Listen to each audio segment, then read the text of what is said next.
So my job is to kind of set the stage for the conference and where we're going in this journey together. So this is a picture of Maria Luisa. Maria Luisa lives with multiple chronic conditions. She's on dialysis, so this takes up 3 days a week. She has about 4 hours at the dialysis center every day, or each of those times. She lives with her son and his family. This is not in her native country of Peru, however. She lives with them in Alaska. And she feels somewhat isolated because the Peruvian culture that she is used to is not rich in Alaska. Furthermore, she doesn't speak English. And many of the people around her do not speak her native language, Spanish, which further isolates her. And as you can see, Maria Luisa, as she looks at the interventions that have been placed in her life, happy is not exactly the expression on her face. She's concerned. She's worried. She's overwhelmed.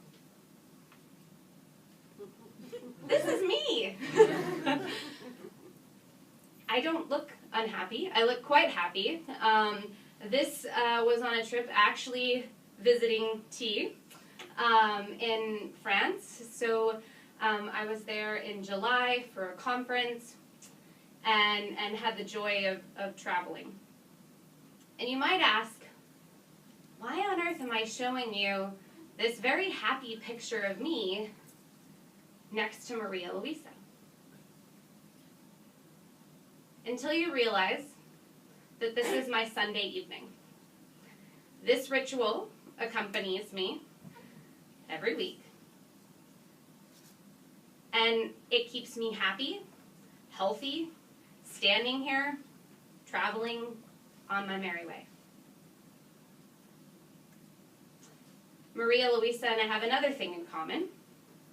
In addition to those medical interventions, dietary restrictions are part of our lives.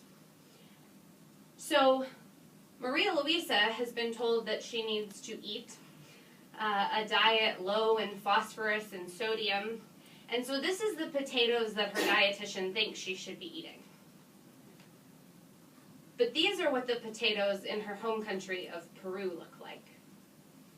And that's very sad for her. The richness of the flavor she misses from home. For me, this is my cup of tea. Anyone who has known me for any amount of time knows that I love my tea, and it is a huge part of my life. But when I was first diagnosed with interstitial cystitis, I had to give up all acidic foods and beverages in my life until I could sort of become stable again. This particular picture is the picture of what was my last cup of tea, and I didn't know if or when I would be able to have another. And that was just one of many dietary restrictions I had to adhere to. So Maria Luisa and I have in common the work of being a patient.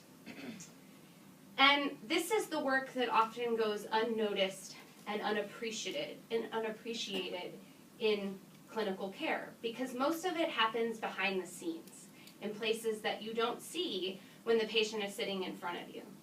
So, for example, you must make sense of the work. You have to read the labels. You have to figure out which foods don't work according to the diet you've been prescribed. You need to organize that work. For example, every Sunday. Then you have to actually enact the work. You have to remember these things in your life, and you have to make it happen. And then you must reflect and monitor and figure out, is this worth doing all of this? And sometimes, living with chronic conditions, the reaction is not immediate. So when you reflect, it's sort of is this really worth it? Is it worth doing all of this? And sometimes you have immediate reactions that obviously make it worth it, but oftentimes that's not so apparent. So this model helps us, this is kind of the model that is the basis of minimally disruptive medicine. And this model helps us think about the work of being a patient, but also the fact that we only have so much capacity to take on that work. And this workload capacity balance affects our abilities to access and use healthcare and enact self-care, which affects our outcomes. And oftentimes, in healthcare, I heard someone say quality metrics, we see worsening outcomes for patients and we think automatically that we should intensify treatment. But really, if what's going on is an undiagnosed workload capacity imbalance and that someone is overwhelmed, then we're only making the problem worse. All while the patient feels worse because their illness is worsening.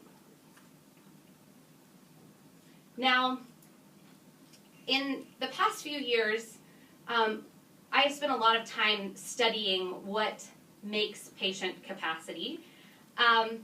And this is the theory of patient capacity that I came up with.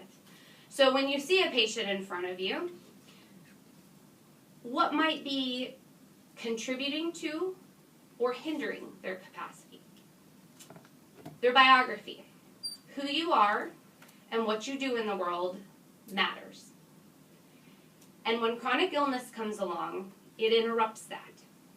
So it interrupts being a mom, being a professional, being a grandparent, being a volunteer. It interrupts all of that. And some patients do a very good job of overcoming that and integrating the illness and treatment into their lives. Other patients, however, struggle with that. And if you're struggling with that reframing of your biography, it makes downstream self-care very difficult. So if your clinician is talking to you about all the things that you need to do, but this number one process is going on in your head, you can't really absorb that information. Resources are important. These are financial resources. These are the resources of transportation. Any resources in your home or clinical environment. The environment matters for patient capacity. So when we did this, this came from a qualitative systematic review of patients' experiences. And what was very interesting to me was, yes, the environment in patients' homes mattered to contributing to their capacity, but the healthcare environment was what came out so strongly in patients' stories. So if patients were met with a healthcare environment that was kind, that was careful, that took time to figure out how to fit these interventions in their lives, that increased their capacity. However, if they were met with a clinical environment that questioned their symptoms, that didn't believe their story, that didn't care to listen to their story, that deteriorated their capacity. Work. So this one's a little counterintuitive because we talked about the work of being a patient, but work can actually contribute to your capacity if it's given in the right amount. So if you have so much work that it's overwhelming, it's impossible to carry out. However, if you get work in the right chunks, that is something that you can accomplish and can further your self-efficacy, that makes your capacity grow. Social. Your social network matters as well. If you have a social network, that's important, but more important that you have a social network that understands your condition and supports you. And these constructs are coming to life through things that you'll hear throughout the workshop, including capacity coaching, which Kate and Nicole will talk about. So, all of this workload capacity stuff sounds really nice, but it also, we know it matters. So from colleague Aaron Lapine, who unfortunately is not here, but he did a systematic review on interventions to reduce 30-day hospital readmissions. And what he found in that was that hospital readmissions interventions were effective, but the ones that were most effective were the ones that supported patients' capacity through things like home visits, additional telephone calls, people checking up on them. So these human touch points that supported capacity really mattered.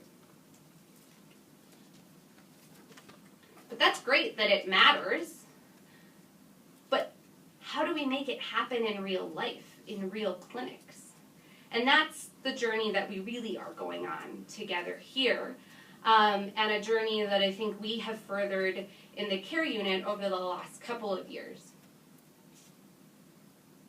So the review that I just did, and in one of the small breakout sessions we'll talk about, is that we really have a long way to go in this regard of making it happen in real life. So we looked at 5 years, the past 5 years of chronic care model interventions, and looked at how concordant or discordant those things were with these ideas of reducing patient workload and supporting patient capacity. And what we found was that not a single one of those interventions mentioned the work of being a patient. And very few supported patients' capacity beyond handing them an education booklet and saying, hopefully you can do this. And this is what it feels like when you get handed an education booklet. This doesn't help you navigate those biography changes. This doesn't help you navigate your social network and how to interact with your social network so that they actually can help support you, hopefully the way they want to. We also know that treatment burden is very prevalent. So in a survey of patients, they found that clinicians often ask for too much, and when they do, the work gets delayed or doesn't get done. And this is more prevalent. I know people in the audience mentioned working with patients of low socioeconomic status. It's more common for those patients to feel treatment burden than just anyone else. And so we've missed a critical opportunity. And this is work from Carl May, who has been collaborating with us in the UK. And he had a theory of treatment burden. And this is where I think we are still missing the mark in healthcare. So interventions that maximize collective competence and enacting practical tasks, so those little chunks of work that contribute to our capacity, distributing that help and exploiting local resources. So these are things of helping you navigate your social network and of using people in the community. So for example, we'll have a breakout session on the chronic disease self-management program. Those are the kind of interventions that help do this. And ultimately increase competence in healthcare processes and outcomes, and therefore are likely to reduce inappropriate demands on healthcare services. We have a long way to go. And so this is how patients have to navigate the system. Too tired to get up and stand at the queue, so they just let their shoes do it for them. And this is overcoming the inefficiencies in the healthcare system very creatively. But we want to do that for patients. And so we're doing things like you'll learn in the next workshop session that I'm leading about the I CAN discussion aid called My Life, My Healthcare now. And it asks patients, what's going on in your life? What's going on in your healthcare? And are those two things working together or not? And this is something that we're testing in places like rural Kentucky, rural North Carolina, urban settings in North Carolina, and in Mayo. It's expanding, and we're learning a lot from that process. Now sometimes, so on day 2, we'll learn more about shared decision making specifically. So sometimes ICANN, for example, gives you an idea of this broad picture of what's going on in your life and what's going on in your healthcare. So it gives you a contextual picture. But sometimes you need decisions specifically supported if you need to choose a medication or decide whether you want to take a medication or not. And that's where shared decision making comes into play. And I have to say, I didn't show the video of Dr. Summer Allen back there, but she has a beautiful video if you want to visit our website, how she combines both ICANN and shared decision-making tools. So they lead very nicely from one to another. This is just another example of a shared decision-making tool.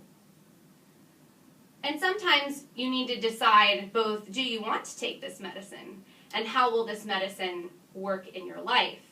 And so this is a combined model that we have in play that's also being tested in a national trial going on now. So what happens when you have the right treatment plan? So you've contextualized care, you've chosen the right medications, and yet it's still hard to make it work in your life. And that's where we're building interventions like capacity coaching that interacts between the healthcare team and a coach who can work to build the patient's capacity to support that treatment plan that does make sense in their lives. And this is just an example of a patient who went through capacity coaching and how much that improved her capacity and really her overall joy in her life. So to summarize, workload capacity imbalance, what do we do with it? So we need to prioritize the treatment plan using things like ICANN and shared decision making to figure out what's going to work for this patient in their lives, for their goals, for their values, for their preferences. And sometimes we actually need to get rid of medications. So this is something that Mike Gianfrido was talking about in his breakout session. Sometimes we actually need to deprescribe.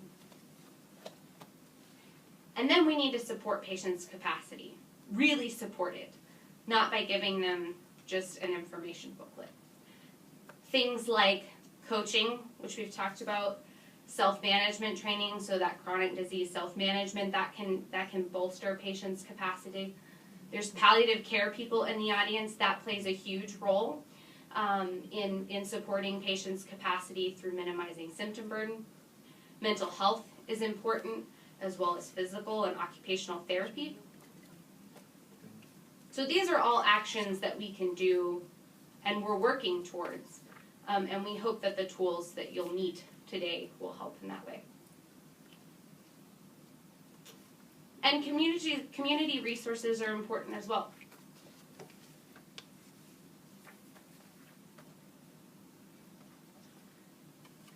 So this is a different Maria Luisa. So between the first picture that you saw and the second picture here, what happened was her granddaughter, who was in the care unit for a while, recognized the ways that minimally disruptive medicine could be applied in her life. And so the first step was changing her dialysis appointments. So instead of a dialysis appointment in the morning that was going to take away the rest of her day because she was exhausted after them, they moved her dialysis appointments to sort of the afternoon, evening time so that she could spend more time with her family during the day. That had an unintended consequence. Her dialysis staff on the evening shift actually spoke her native language of Spanish.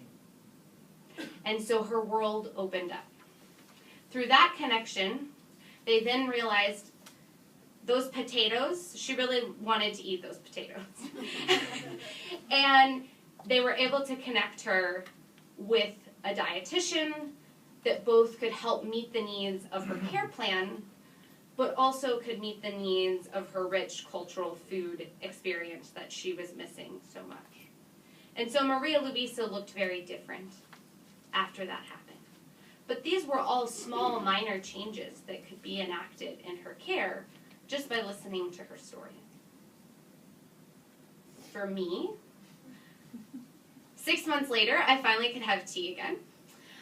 And that was a long road. It involved conversations with my clinicians. And one really important conversation around pill burden. And that I would rather have pill burden and be able to eat and drink the things that I want, particularly when I travel to faraway places like France. And through that, came to a treatment plan that really fit my life. Again, powerful conversations.